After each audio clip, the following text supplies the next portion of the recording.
అస్మద్గురుభ్యో నమ. మరింగంటి కులేఖ్యాతం సర్వవిద్యా విశారదం శ్రీరంగార్యమహం వందే మమ విద్యాప్రదం గురుం. భగవద్బంధులరా, జైమినికృత వేదపాదస్తవం నటరాజుని ఆరాధన చేస్తూ చెప్పిన శ్లోకంలో ఆ శ్లోక పరంపరలో ఇంకో శ్లోకాన్ని చెప్పుకుంటాం. ఏమిటది? లబ్ధానిష్ట సహస్రస్య నిత్యమిష్ట వియోగిన హృద్రోగం మమ దేవేశ హరిమాణంచ నాశయ. భగవంతుడా, నాకు డబ్బియ్యి, బిల్డింగులు కావాలి, ఇలాంటి వాడికటల్లా మా అబ్బాయి అమెరికా వెళ్ళాలి, సెట్ అయిపోవాలి. అమెరికా వెడుతున్నాడు, వాడు సెట్ అవుతున్నాడు. తల్లి తండ్రి ఎవరితో తెలిసిన? తల్లి ఐఏఎస్, తండ్రి ఐపీఎస్. ఎందుకని? పిల్లల కంటే పిల్లల్ని ఆయాలా సాకడానికి ఇండియన్ ఆయా సర్వీస్. వాడు ఇంటర్నల్ ప్రాపర్టీ సెక్యూరిటీ. వాళ్ళ బతుకులు అలా తగలడుతున్నాయి. ఈ మధ్య మా మనవడితో పుస్తకం చూశాను, సోషల్ స్టడీస్, ఇంటర్నెట్ స్కూల్లో చదువుతున్నాడు పాపం, 4వ క్లాసు. దాంట్లో define grandfather, define grandmother. కర్మలా గాలిపోయింది. అంటే వాడు రాస్తాడు, once upon a time people crossing 60 are called grandparents and grandfathers and grandmothers, but nowadays they are found in various places, old age homes, etc. Example, Ramanadu old age home, etc. బతుకులు అలా తగలడుతున్నాయి. కోరేదల్లా కోరాలా? లేదు. గమనించండి కాస్త. అంచేత లబ్ధాన్ ఇష్ట సహస్రస్య, అంతేకాదు నిత్యం ఇష్ట వియోగిన హృద్రోగం మమ దేవేశ హరిమాణంచ నాశయ. స్వామి, లబ్ధాన్ ఇష్ట సహస్రస్య, వేలాదిగా పొందాను ఇష్టములు. ఇక్కడ తమాషా ఉంది. వేలాదిగా యాగములు చేశాను. చాలామంది సుదర్శన యాగాలు మరోటి చేస్తుంటారు. అంతవరకు ఎర్ర బస్సుల్లో తిరిగిన వాళ్ళు యాగాల మహిమ చేత వాళ్ళ డ్రాయింగ్ హాల్లో ఉన్న వస్తువులే 15 లక్షల ఖరీదు చేస్తుంది. వాడు చదువుకునే పెద్ద ఫారిన్ చదవలే. యాగాలు చేసి ఒక్కొక్కళ్ళు 5 కార్లు ఉంటాయి. సంతోషమే, సంపాదించుకోండి. కానీ వాళ్ళ కుటుంబాల్లో ఎన్ని ప్రమాదాలు అవుతున్నాయి గమనించారా ఎప్పుడైనా? ఒక మహానుభావుడు ఇలాగే యాగాలు చేసి అందరికీ ఆరోగ్యాలు ఏదో చెప్పేసేవాడు. ఆయనకి ఇప్పుడు 60 కూడా లేవు, 2 కాళ్ళు తీసేయాల్సి వచ్చింది. ఎందుకని అలాగా? సుదర్శన యాగాలు మరోటి.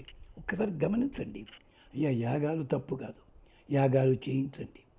కానీ దాంతో స్వార్థంతో ప్రతి ఒక్కళ్ళకి కూడా దుర్మార్గపు లక్షణాలు చెప్పి వసూలు చేస్తే ఫలితం వాడికి వస్తుంది, చెడు మాత్రం ఇటు వస్తుంది. గుర్తుపెట్టుకోండి.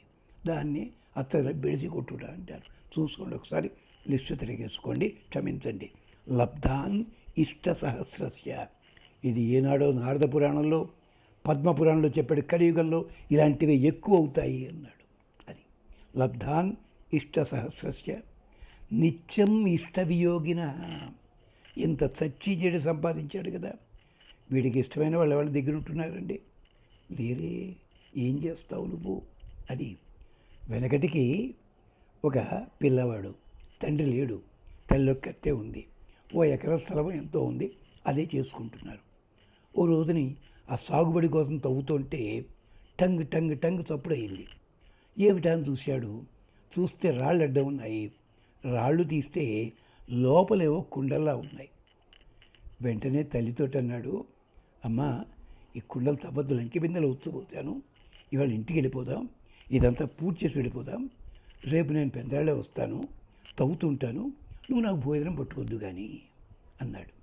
సరే అని వెళ్ళి మర్నాడు వెళ్ళాడు. వాడే తవ్వడం ప్రారంభించాడు.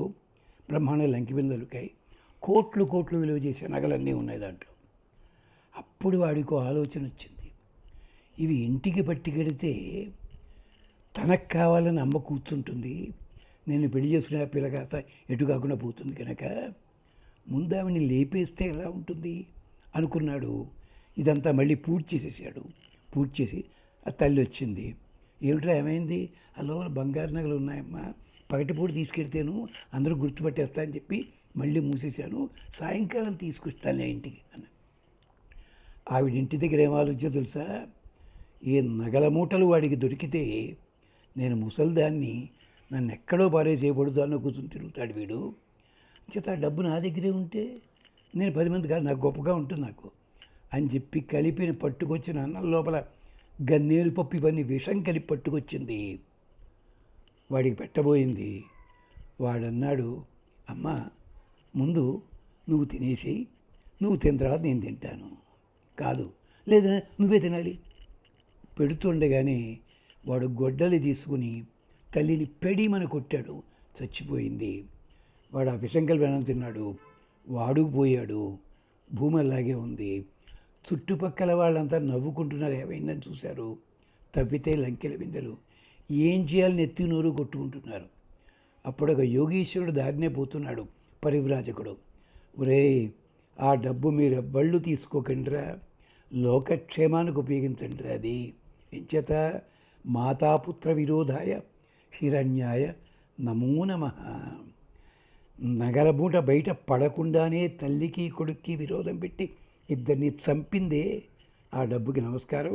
నా ఆశ్రమాన్ని కూడా మీరు ఇవ్వక్కర్లేదు, ఊళ్ళో రోడ్లు వేయించండి, లైట్లు పెట్టించండి, ఇవి చేసుకోండి మీరు. ఇది లబ్ధాన్ ఇష్ట సహస్రస్య నిత్యం ఇష్ట వియోగిన. హృద్రోగం, హృదయాన్ని పట్టిన రోగం ఉందే, మమ దేవేశ హరిమాణంచ నాశయ. హరిమాణం అంటే పచ్చదనము, ఆకుపచ్చదనము, వేరే ఎర్రదనము, ఇలాంటి రోగాలకి సంకేతం ఇది. ఇది నాశనం చెయ్యి. ఇది కూడా వేదమంత్రంలో ఉంది. ఉద్యన్నజ్జ మిత్రం అహ ఆరోహన్నుత్తరాందివం హృద్రోగం మమ సూర్య హరిమాణంచ నాశయ. సూర్యస్తవంలో ఏకాకిని కాండలో కూడా చెప్తారు దీన్ని, సౌరంలో చెప్తారు ఇది విశేషంగా. సూర్య సర్వప్రేరకుడా, మిత్రమహ అందరికీ అనుకూలమైన దీప్తి కలిగిన వాడివి. అహుస్సు అంటారు పగటిపూటని, ఎందుకు? అందరికీ అనుకూలంగా ఉండే కాంతిది. అద్య ఇప్పుడు ఈ కాలంలో ఈ ఋతువుల లోపల ఉద్యన్ ఉదయిస్తూ, నువ్వు ఋతువుల్లో ఉదయించటం లేదు, నువ్వు ఉదయిస్తున్న పద్ధతిలోనే ఋతువుల్లో తేడా వస్తుంది. అలాంటి చోట ఉత్తరాం దివం అంటే విశాలముగా ఉన్న ఉన్నతమైన అంతరిక్షమంతా కూడా ఆరోహయన్ ఆరోహయన్ ఆరోహన్ విస్తారంగా కదులుతూ ఉండి చేరుతూ మమ హృద్రోగం హరిమాణం అలాంటిది నాశయ. నా శరీరానికి సంబంధించిన రోగాన్ని కానీ, శరీరగతమైనది కాంతిహరణశీలమైనది, కాంతి పోగొట్టేలాంటి జబ్బు ఉంటుందే, ఆ జబ్బుని, ఆ పచ్చదనాన్ని నాశయ. ఏం చెయ్యాలి అంటే అక్కడ వేదమంత్రాల్లో కూడా చెప్పారు. అంచేది అవేమిటి? ఇవన్నీ కూడా రోగాలు చెట్లకి వాటికి అప్పచెప్పేసాయి. వాడికి పచ్చదనం కావాలి కదా, చిరుక ఉంది, పచ్చదనం వాళ్ళకి ఇచ్చేసాయి. నా దగ్గర వద్దు అన్నారు వాళ్ళు. అదిట అంటే చూడండి ఎంత అందంగా చెప్పాడో మహానుభావుడు ఆయన. అందుకోసం అని చెప్పి మాకు రక్షణ కలిగించు అంటూ చెప్తాడు. తరువాతి శ్లోకం చూడండి. ఏ ఏ రోగా పిశాచావ నర దేవాశ్చ మామిహ బాధంతే దేవతా సర్వా నిబాధస్వ మహానసి. ఇది కూడా మళ్ళీ ఆరోగ్యానికి సంబంధించి, నేను ఇంతకు ముందు చెప్పుకున్న ఆ శ్లోకం కూడా ఆరోగ్యానికి సంబంధించింది. లక్ష్మీ నృసింహ కరావలమ్మ స్తోత్రం పాటు ఇది కూడా చదవడం, నిత్యము కూడా ఒక 70-90 రోజుల పాటు అక్కడ దీపం పెట్టి ఎక్కడ తులసి కోడ దగ్గర సూర్యుడికి చూపించి జీడిపప్పు కానీ ఎండు ద్రాక్ష కానీ నివేదన చేయండి. సూర్యుడి కోసం కొబ్బరికాయ కొట్టకూడదు, నియమం అది. అది ఎవరు చెప్పరు, చెప్పేవాళ్ళు తక్కువ, చెప్పినా వినరు, సరే ఉంచండి. అంచేత ఏ రోగా పిశాచావా నర దేవాశ్చ మామిహ బాధంతే.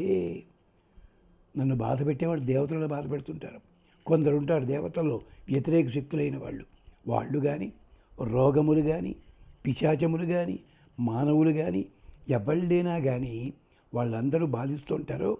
దేవతా సర్వా నిబాధస్వ, వాళ్ళు దేవతలే కావచ్చుగాక, అంటే నేను అపచారం చేశాను, కష్టపెట్టారు వాళ్ళు.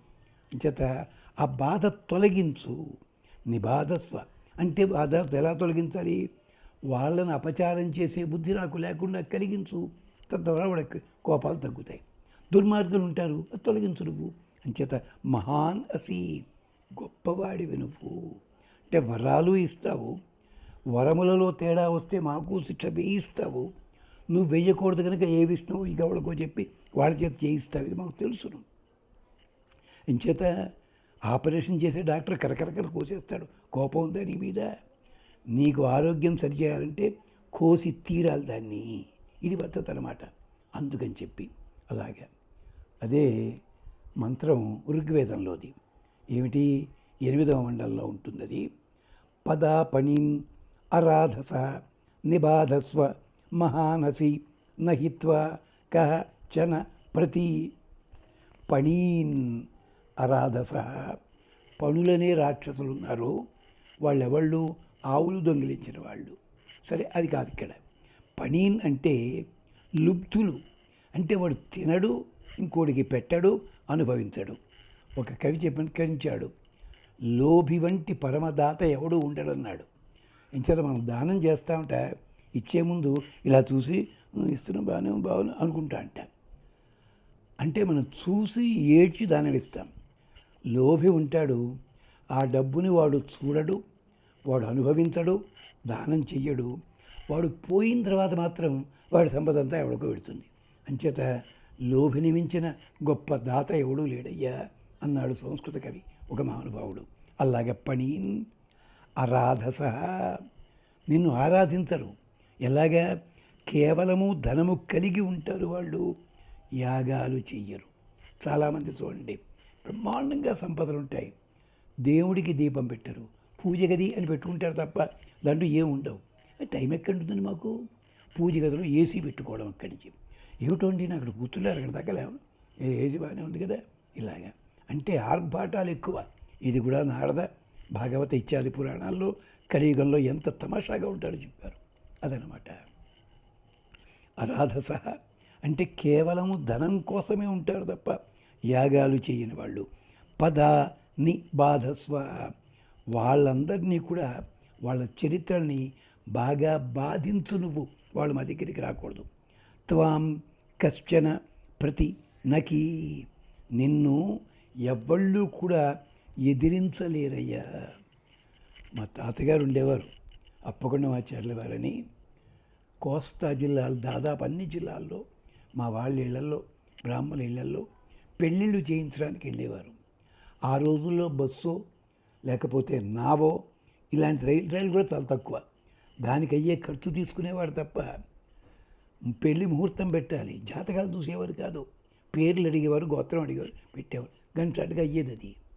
ఎక్కడా కూడా వాళ్ళు కానుక ఇస్తే ఏదైనా పెళ్లి కొడుకో పెళ్లి కూతుకో చదివించేసేవారు. వస్త్రాలు ఇస్తే చక్కగా ఎవడికో అప్పచెప్పేసేవారు. ఇలాగా వారికి దాదాపు 85-90 ఏళ్ళు వచ్చేదాకా కూడా ఉన్నారు. చివరి దశలో కష్టపడ్డారు వారు, పెరాల్సి వచ్చి. ఇలా అలాంటి వాళ్ళని చూసాం. ఇంకో తాతగారు ఉండేవారు, ఆయన ఏమిటి లౌకిక వ్యాపారములు, అంటే వ్యాపారాలు కాదు, సలహాలు ఇవ్వడానికి జడ్జీలు, లేక సెషన్స్ జడ్జీలు, లేకపోతే ఇన్స్పెక్టర్లు, కానిస్టేబుల్స్, సర్పంచులు వచ్చారు, సలహాలు చెప్పేవారు. ఇక మూడో ఆయన సంగీత విద్వాంసులు, చిన్నప్పుడే మెడ్రాస్ వెళ్ళిపోయారు. ఇంకొక ఆయన ఉండేవారు ఆయుర్వేద వైద్యులు, పొద్దున్నే పద్దాకా అనుష్ఠానం చేసుకుని 11 అవుతుండగా అన్ని వాడాల్లోకి వెళ్ళి మాలవాడ అని చోటికి శుభ్రంగా ఇవన్నీ ఇచ్చి మందులన్నీ ఇచ్చి సాయంకాలం మధ్యాహ్నానికి వచ్చేసి యజ్ఞోపదేమార్చులు చేసుకుని అలాంటి మహానుభావుల్ని చూసాం. అది పద్ధతి. అంచేత అంటే ఉన్నందుకు సేవ చేయాలి. ఆఖరికి మా ఊళ్ళో దీపాలు పెట్టేవాడు కూడా ఉన్నాడు. వాడు కరెంటు రాగానే వాడి దగ్గర నాశనం అయిపోయింది. ఊళ్ళో సర్పంచ్ వీళ్ళంతా కలిసి వాడికి 2000 ఎంతో కలిపి తీసిచ్చారు ఆ రోజుల్లో. మా తాతగారు, ఒరే ఆ చెరువు కట్ట పక్కని ఒక 3 సెంట్ల భూమి ఉందిరా మాది, అది నువ్వు వాడేసుకో. వాడు కళ్ళ నీళ్లు పెట్టుకున్నాడు. ఇప్పుడు ఆ 3 సెంట్ల లోపల వాడు చక్కడ హోటల్ కట్టుకున్నాడు. వాడి కూతురేమో విశాఖపట్నంలో పెద్ద డాక్టర్ అయ్యింది, కుర్రాడేమో పెద్ద ఆఫీసర్ అయ్యాడు. మంచి ఇది ఎప్పుడు 70లో జరిగిన సంఘటన. అలాగా అంటే డబ్బుండి కూడా చెయ్యని వాళ్ళు వీళ్ళందరూ, చేసేవాళ్ళని చూడండి ఒక్కసారి. అలాంటి వాళ్ళని నిబాధస్వ, ఏ ఏ రోగా పిశాచా నవా దేవాశ్చ మామిహ బాధంతే దేవా సర్వ నిబాధస్వ. ఇది అలాంటిది. వాళ్ళందరినీ కూడా మమ్మల్ని నాశనం చేస్తుంటారు, వాళ్ళని నీవు బాధించు దయచేసి అంటున్నాడు జైమిని. ఇక్కడ మరో విశేషంలో మళ్ళీ కలుసుకుందాం. స్వస్తి. మధ్యలో కొన్ని చెప్పడానికి కారణం ఏంటంటే దీనికి సంబంధించిన విశేషాలు ఇప్పటి తరం వాళ్ళకి తెలియదు, పాత తరం వాళ్ళకు ఉంటుంది అది. ఆ రోజుల్లో ఆచారములు, దానం చేయడం కానీ, సహాయపడడం కానీ ఇలా ఉంటుంది. ఊరి చివరి ఎవడో దిగుతాడు పెద్ద మూటలన్నీ వేసుకుని, వాడికి రిక్షా దొరకదు, బండి ఉండదు. ఎవడో అంటాడు, ఎక్కడికి వెళ్ళాలి బాబు గారు, పలానా ఉన్నాడు బాబు, నా ఒంటెది బండి ఉంది, తీసుకొచ్చి మీ ఇంటికి. అలాంటి వాళ్ళు ఇప్పటికీ ఉన్నారండి. అలాగే ఎవరో బంధువులు వస్తున్నారు, వాళ్ళు వచ్చే లోపలే తెలుస్తుంది. ఎవరిలో చూసిన వాళ్ళు, ఒరే పలానా వాళ్ళ ఇంటికి అరటికాయలు ఒక 4 జాడీతో పెరుగు కూడా పంపిద్దురా. ఇది చూడగానే డబ్బుల కోసం కొనక్కర్లేదు ఇలాగ. అలాగే వాడికి ఏదో కష్టం వచ్చింది, ఎరా మీ ఇంటి దగ్గర వచ్చన్నారు, వస్తా రేపు పొద్దున వస్తాను, ఇక చూడు అమ్మని అడిగి ఊరగాయ పట్టుకెళ్ళి, వాళ్ళు ఊరగాయలు పెట్టుకోరు పాపం. ఇలాగ అందరూ ఒకళ్ళు. ఆఖరికి మా సర్పంచ్ గారు కూడా ఎవళ్ళు వచ్చి, మీ దొడ్లో రేకులు ఉన్నాయి కదండి, కాస్త పట్టి కడతాను, మా కొడవలు రాజమండ్రి నుంచి వచ్చింది, కాస్త మరుగేసుకోవాలి. పాత రేకులని పోత రేకుల్లో ఉన్నాయండి, పనికిరావండి. ఒరే సుబ్బన్న పాలకోడు పొలం వెళ్ళి ఆ కొత్త జింకు షీట్లు ఉన్నాయి పట్టుకొచ్చి అక్కడ వేసేసి అన్నట్టు. కొత్త కోడలు అన్నారండి, గది సెపరేట్గా ఉందా, భలేవారండి బాబు. అది ఒరే ఆ పెరట్లోనూ ఖాళీ వసారా ఉంది కదా, అది గది కింద కట్టి ఇప్పటికి ఉందా గది. ఇలాంటి వాళ్ళని చూసాం మేము, అందుకని జ్ఞాపకం చేస్తున్నాం. స్వస్తి.